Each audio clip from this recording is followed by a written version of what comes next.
بسم اللہ الرحمن الرحیم۔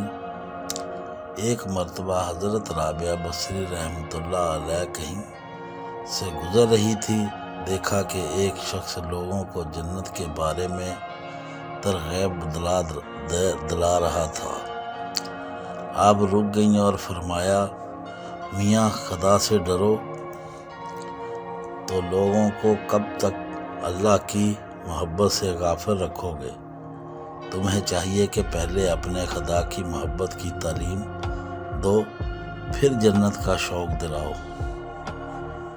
اس شخص نے جب آپ کی باتیں سنی تو ناک چڑھا کر ننگ کے بولا اور دیوانی جا اپنا رستہ لے۔ حضرت رابعہ بصری کہنے لگی کہ میں تو دیوانی نہیں ہوں، ہاں تو نادان ضرور ہے کہ راز کی بات نہ سمجھ سکا۔ ارے جنت تو قید خانہ ہے، مصیبت کا گھر ہے کہ اگر وہاں اللہ کا قرب ہو، دیدار میسر نہ ہو۔ کیا تو نے آدم علیہ السلام کا حال نہیں سنا کہ جب تک ان پر خدا کا سایہ رہا کیسے آرام سے جنت میں میوے خوری کرتا رہا، اور جب خطا کر بیٹھے تو شجر ممنوع کا پھل کھا لیا اور خدا کی شفقت کا سایہ سر سے اٹھ گیا، تو وہی جنت آدم علیہ السلام کے لیے مصیبت کا گھر اور قید خانہ بن کر رہ گئی۔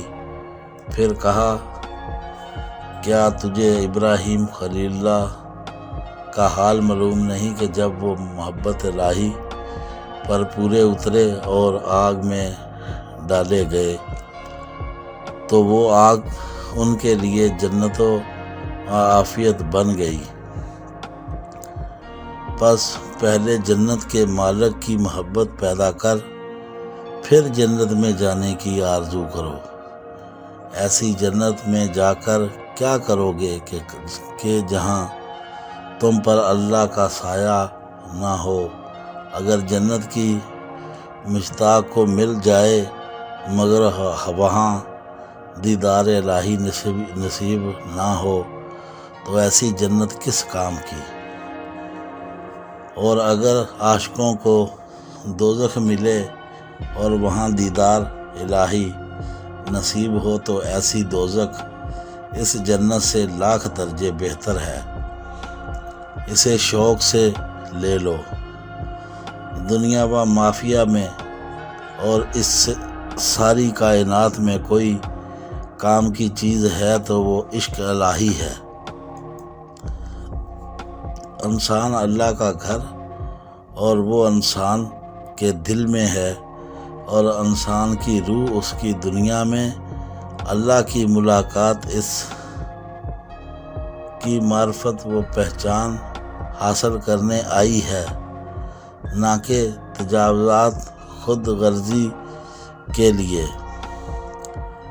تو ابھی راہ گزر میں ہے، قید سے گزر، مصر و جہاز سے گزر، پارس و شام سے گزر۔